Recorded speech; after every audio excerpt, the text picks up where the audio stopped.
I thought, why not just invite you on this walk with me?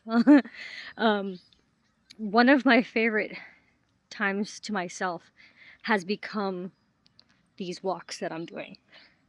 Sometimes I'm with my sister, who pretty much started this um, after her surgery. Uh, and I was like, you know what? It is nice to just come out here and have the time to yourself. That's one of her reasons for doing it too. But also, it's a good physical health circulation thing to do. And I'm not going to get into the physical benefits of it, but rather I just like the time to myself, the quiet of the neighborhood. Sometimes I do listen to music, but also it's where I can reflect on things and also talk to myself. so, so in this case, I'm talking to you. Um, Now, I've been thinking about this for a while.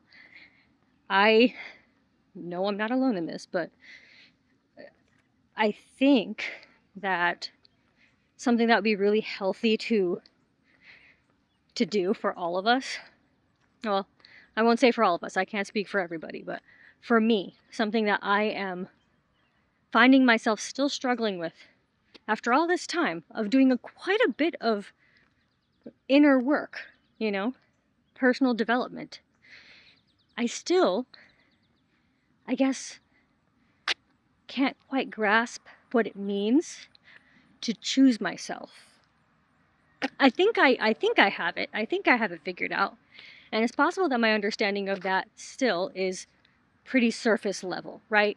Like when you think choose yourself, if you're a people pleaser or a recovering people pleaser like me, choosing yourself almost seems like too selfish, like it's uncomfortable, like it feels icky. It feels gross. You can't even fathom what that looks like or feels like.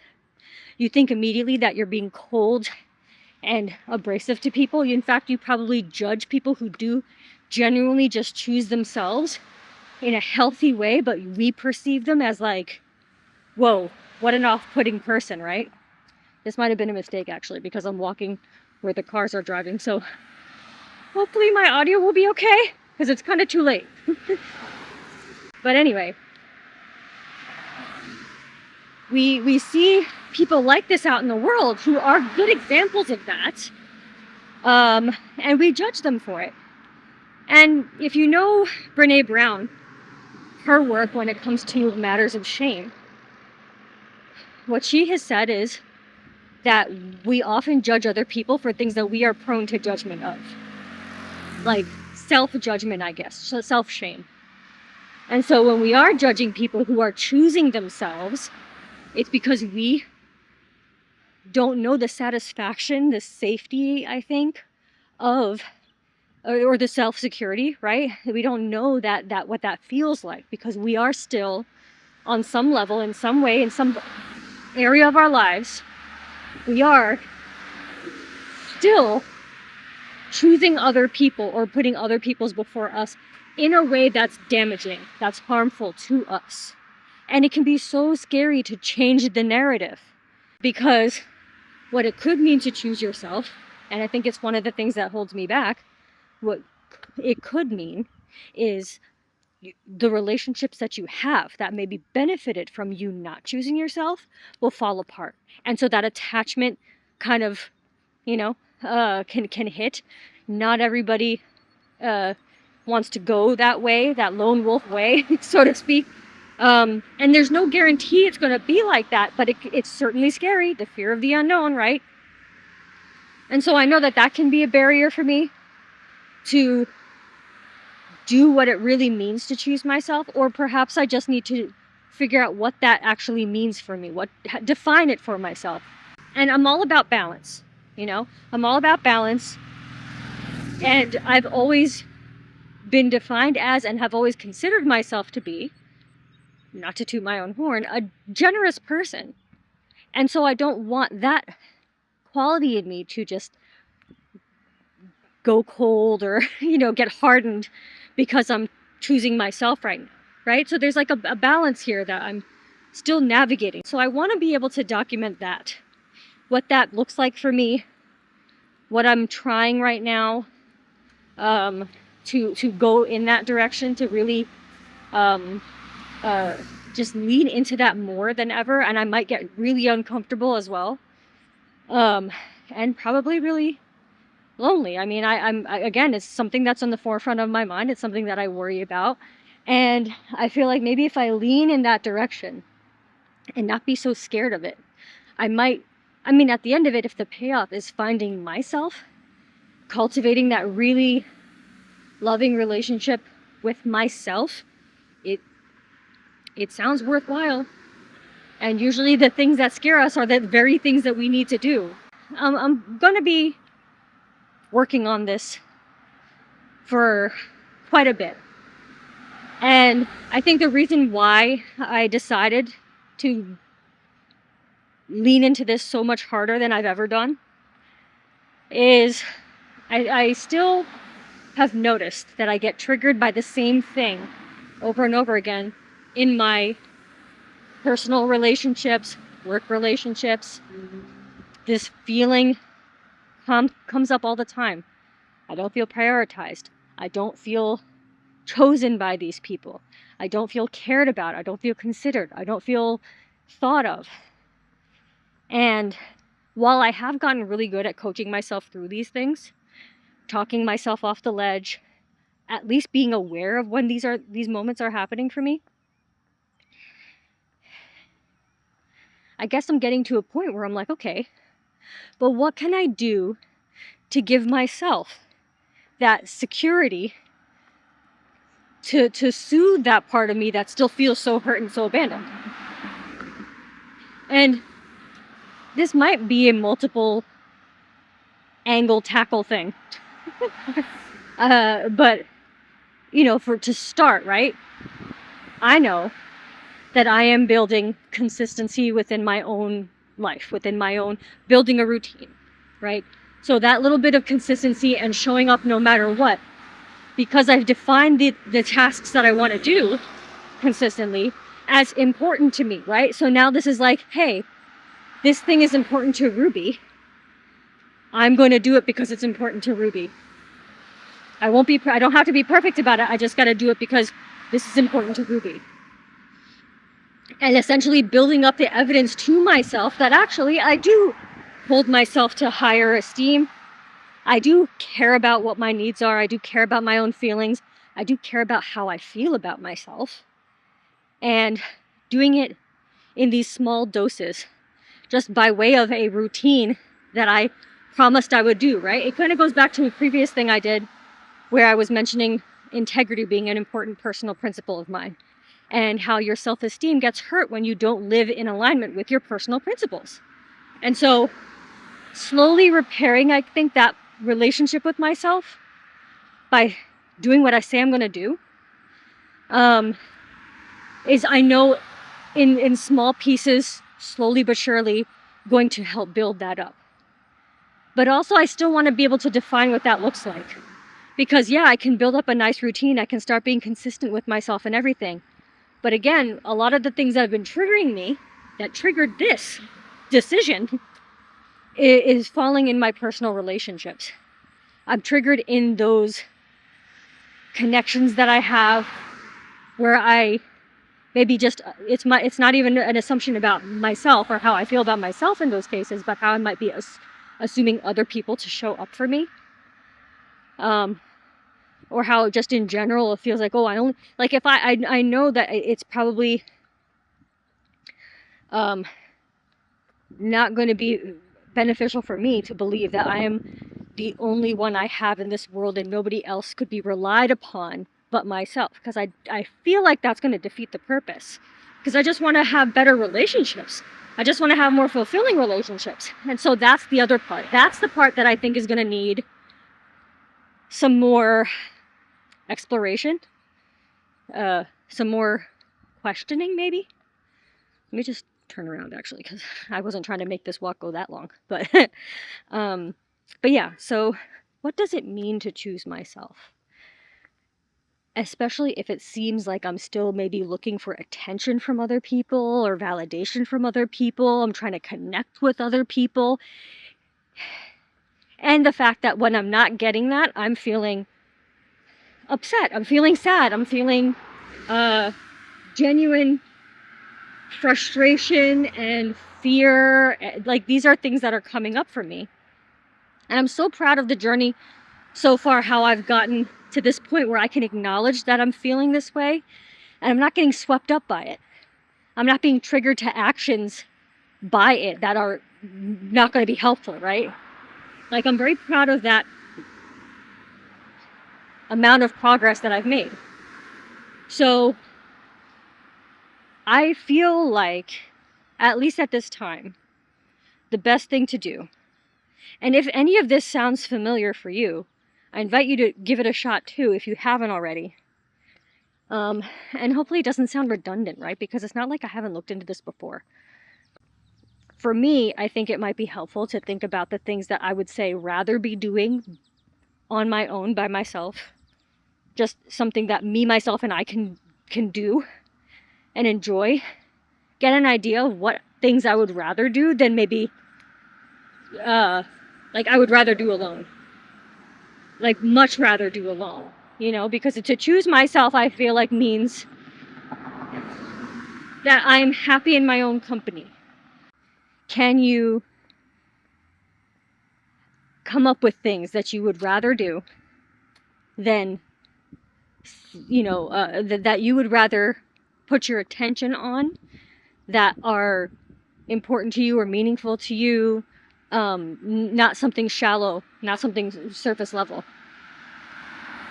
But like, can you come up with just a few things to start that you would, for whatever reason, that you would rather do by yourself or on your own, over, say, doing that same thing with another person, or another person you held more important, or just something like that. I hope that made sense. I know I'm rambling because I am still trying to, like, figure out what it is that looks like for me.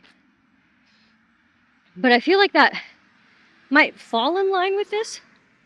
Is, for example, I know that historically for me, I will, for the sake of just spending time with my sister,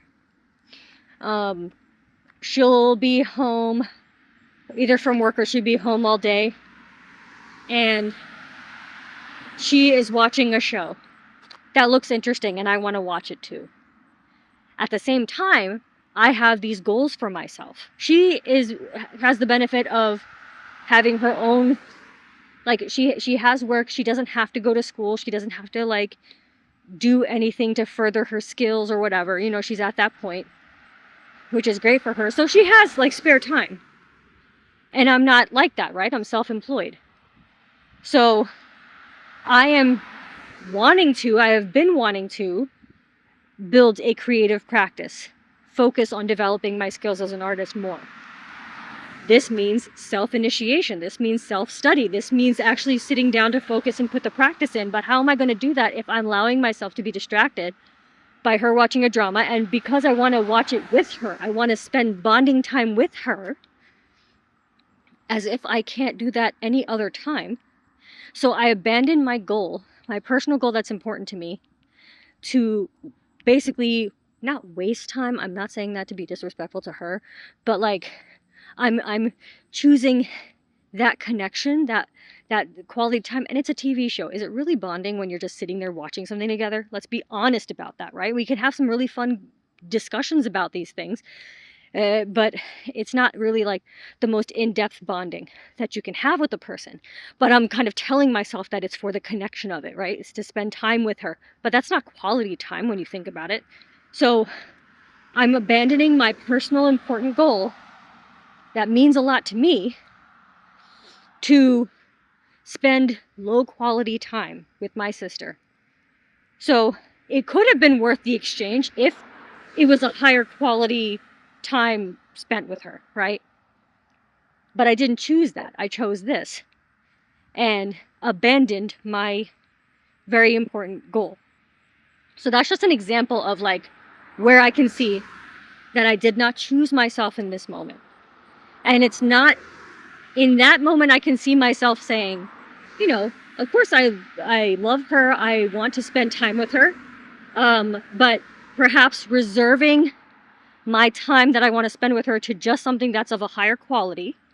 And until then, put my attention, my focus on this thing that matters more than watching TV.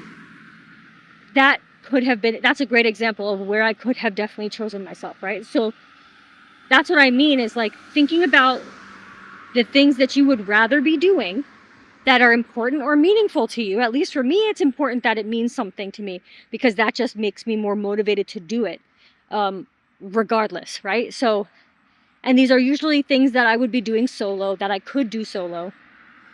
And I would be fine doing solo if nobody else was available to do this with me, or something like that. You know what I mean?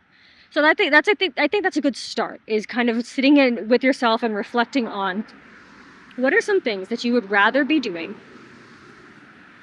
all on your own, just because it's simpler, easier, less stressful, it's more fun for whatever reason, right? Come up with whatever reason you want, but just think about the things that you would rather be doing by yourself than with anybody else. And it might help also if you're just like me and you get triggered by specific people, maybe, or specific types of relationships, maybe, to like actually think about the things you would rather be doing than, say, spend time with somebody you're romantically interested in, or that you would rather be doing than hanging out with a friend that you feel doesn't come through for you, that sort of thing. Like you can even do that, like, hey, if it's like specific people, for example, that like you just feel you're not prioritized by, you're not cared for, thought of, or whatever by, as opposed to, I mean, obviously you could have a conversation with them, but I know that for me, I've gotten more frustrated sometimes.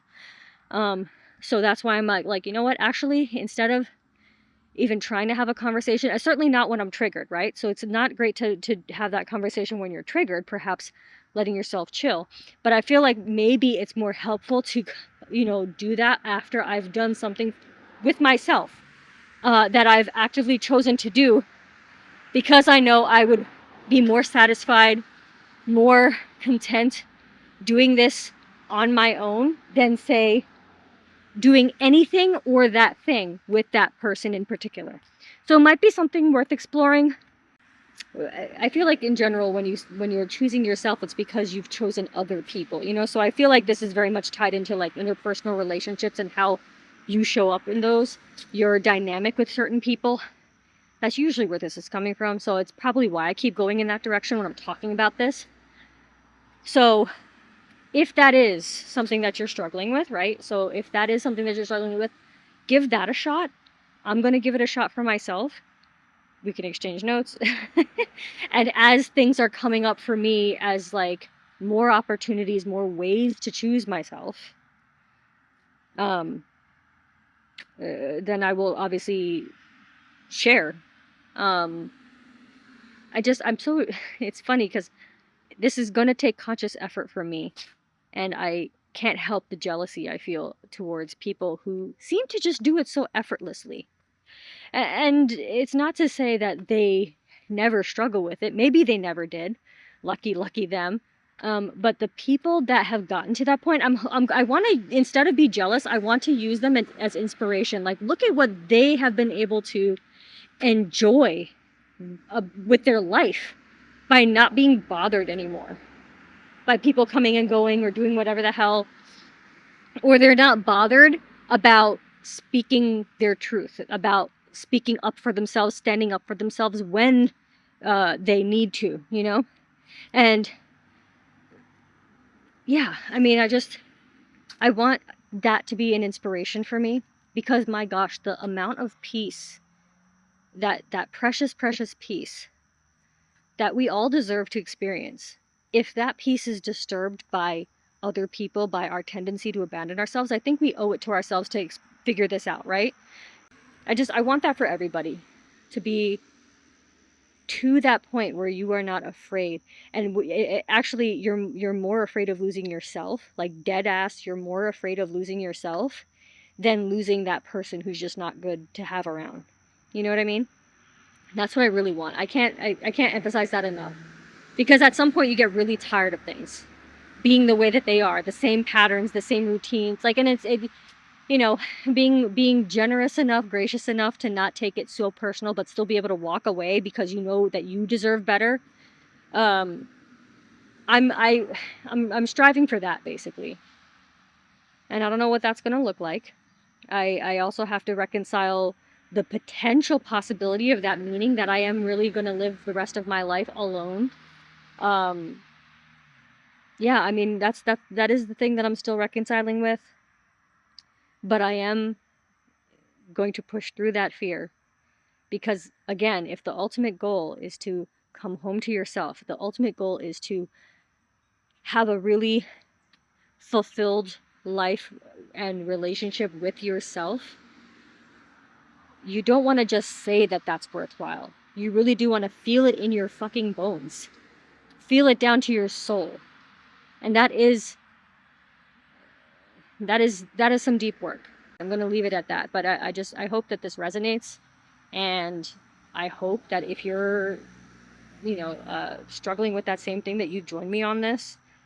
And yeah, let's exchange notes. If you got some ideas too, that'd be great. But that's where I'm kind of at right now. But yeah, let's choose ourselves more. And I will share my journey with that along the way. Later.